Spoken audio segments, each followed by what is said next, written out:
Right, no fluff. Let's get straight to it. If you've been watching the markets, you've felt it. The digital screens are bleeding red, and the number one question on everyone's mind is, what's going on with Bitcoin? Just a few weeks ago, the sentiment was euphoric.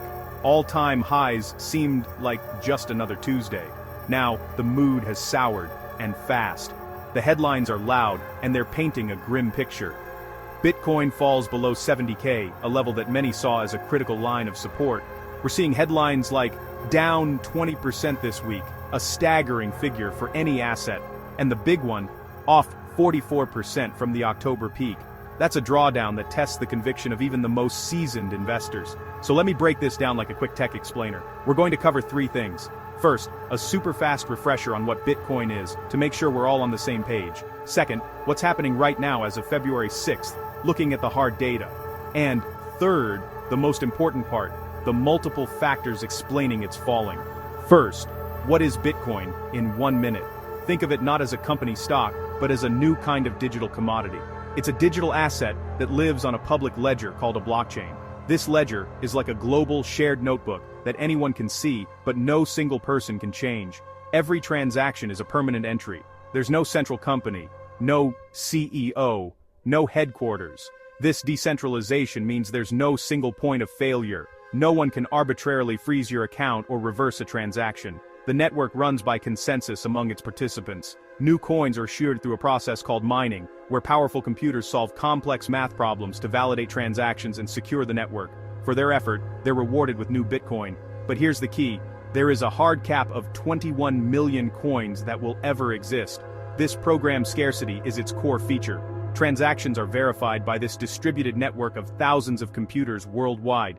So why do people value it? For its digital scarcity, its portability, you can send millions across the globe in minutes, and for being an asset that operates outside the control of traditional financial institutions and governments.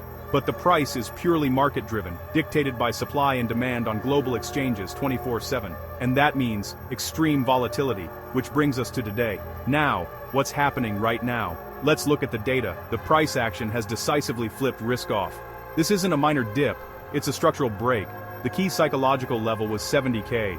For weeks, buyers defended it. But once it broke, the floor gave way.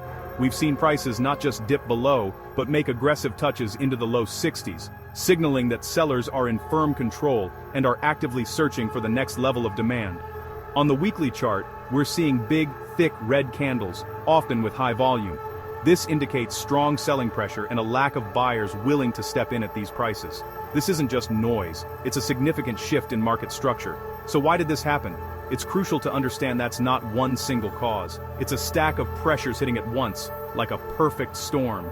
Here are the main drivers we need to unpack. First, macro jitters. The global economic environment is the water that all assets swim in. Recently, the narrative has shifted to higher for longer interest rates from the Federal Reserve. When rates are high, safe government bonds become more attractive. At the same time, a stronger US dollar makes assets priced in dollars, like Bitcoin, more expensive for foreign buyers. This combination creates a powerful headwind, pushing investors out of risk assets like crypto and tech stocks and into safer havens. Second, leverage washouts. The crypto market is famous for its high leverage trading. Growers borrow funds to amplify their bets, like when the price goes up, their profits are magnified, but when the price dips even slightly, these leveraged long positions get automatically closed out in what's called a liquidation. This forced selling pushes the price down further, which triggers more liquidations, creating a cascading effect. It's like a series of dominoes falling, and it's why crypto drops can be so viciously fast. Third, ETF flows are cooling. The launch of spot Bitcoin ETFs was a monumental event, bringing billions of dollars of new demand. This was a primary driver of the rally to all-time highs. However, that initial wave of excitement can't last forever. If those massive daily inflows slow down, become neutral, or even turn into outflows, it removes a huge consistent buyer from the market. Without that buying pressure, the price is far more susceptible to falling. Fourth, regulatory overhang. Markets hate uncertainty more than anything. Recently, we've heard cautious commentary from US officials, including the Treasury Department and the SEC. Vague statements about potential crackdowns, new rules, or enforcement actions create fear. Investors can't price in a risk they don't understand, so they often sell first and ask questions later. This uncertainty forces a discount on the asset's price until there is clarity. Fifth, miner and treasury selling. Bitcoin miners have massive operational costs: electricity, hardware, facilities. When the price falls, their profit margins get squeezed. To cover costs or to de-risk their balance sheets, they are often forced to sell the Bitcoin they've mined.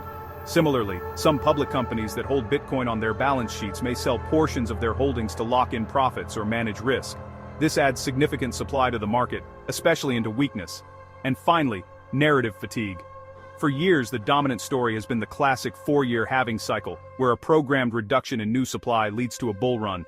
But when the price action doesn't follow the script perfectly, that narrative gets questioned. Is this time different? Has the cycle changed?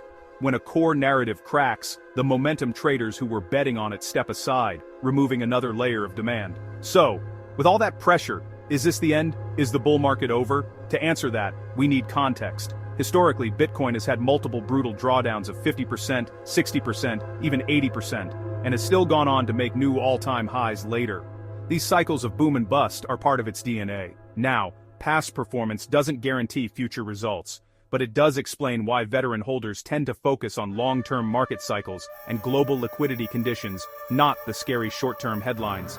They've seen this movie before, so, instead of panicking, let's be strategic. Here's what I'm watching next to gauge the market's health. First, ETF net flows. This is non-negotiable. Are they consistently positive, showing institutional demand is absorbing the selling pressure? Or are they choppy and negative, signaling that big money is stepping away? This is our clearest signal of new demand. Second, funding and open interest. These metrics tell us if the speculative leverage has been flushed out of the system. We want to see open interest drop significantly and funding rates turn neutral or negative. This indicates the forced selling from liquidations is likely over, creating a cleaner slate for a potential recovery. Third, the macro prints. Keep a close eye on inflation data, jobs reports, and Fed commentary. Any sign that rate expectations are softening or that the dollar is losing strength could provide a major tailwind for risk assets like Bitcoin. And fourth, on-chain stress. We can look directly at the blockchain to see if long-term holders, the so-called smart money, are selling their coins or if they are holding steady and even accumulating. If they remain unfazed, it's a powerful sign of underlying strength. So here's the bottom line. Bitcoin's fundamental story, its scarcity, decentralization, and role as a non-sovereign asset, hasn't changed overnight, but its price can and does dramatically. In this market, volatility is the feature, not the bug. It's the price you pay for the potential upside.